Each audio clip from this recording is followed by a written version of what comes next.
Audio Jungle. Audio Jungle.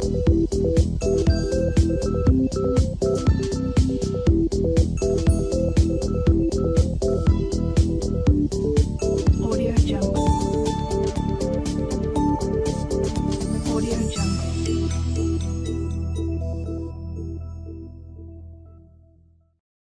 Nos dicen que dos partículas puntuales iguales de 5 gramos y están cargadas eléctricamente se encuentran suspendidas del mismo punto por medio de dos hilos aislantes e iguales de 20 centímetros de longitud.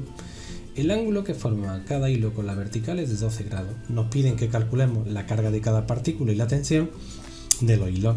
Bien, fijaros que ambas tienen que tener la misma carga para que al actuar fuerzas eléctricas opuestas se repelan y se mantengan separadas esos 12 grados. A diferencia de otros ejercicios como hemos visto, aquí no hay un campo exterior constante que genere esa fuerza eléctrica, sino que la fuerza eléctrica aparece como interacción entre las dos cargas. Obviamente también tendremos que pintar la fuerza-peso sobre cada una de ellas y la tensión que ejerce el hilo sobre las cargas puntuales para evitar que entren en movimiento. Como el sistema tenemos nosotros que hacer una suma vectorial de cada una de las fuerzas, fijaros que representamos la tensión en función de sus componentes.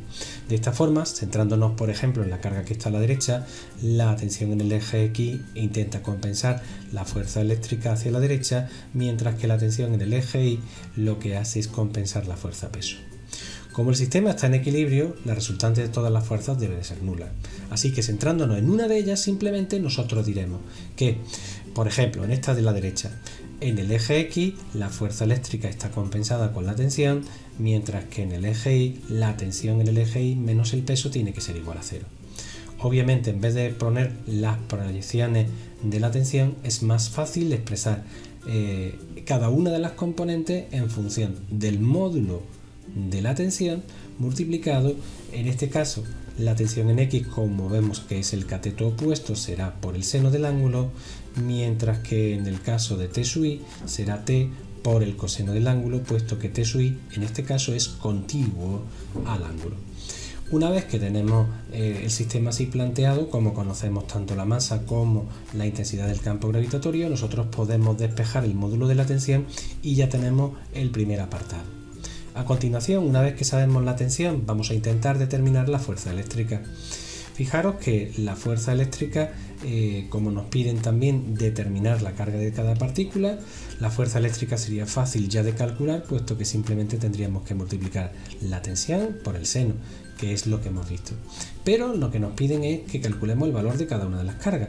Y debemos de recordar que en este caso, como ya conocemos la tensión, lo despejamos en términos del valor que hemos tenido anteriormente y fijaros que ya nos sale la fuerza eléctrica en términos del producto de la masa, de la intensidad del campo gravitatorio y de la tangente del ángulo.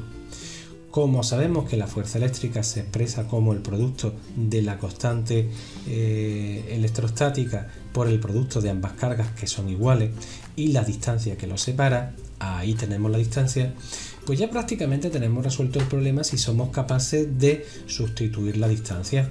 Fijaros que para calcular la distancia lo que nosotros conocemos es la longitud del hilo y lo que nosotros vamos a recurrir a razones trigonométricas. Fijaros que como tenemos un triángulo, lo que nosotros podemos decir es que la distancia total, nosotros nos podemos centrar simplemente desde el punto medio hasta donde se encuentra una de las cargas, veríamos que es R medio, mientras que la hipotenusa de este triángulo rectángulo que estamos viendo aquí, ¿vale? Pues sería la longitud de la cuerda, que sí es conocida.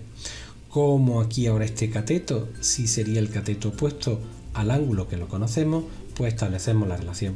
El seno de 12 tiene que ser igual al cateto opuesto, que sería R medio, partido por L. Despejamos R y ya podemos resolver nuestro problema. A continuación, ¿qué vamos a hacer? Sustituir R por este término. Y lo único que ya nos queda es calcular la raíz cuadrada a todos estos términos. Fijaros que a partir de aquí lo único que nosotros hacemos es sustituir y ya tenemos el valor de nuestra carga, ¿vale?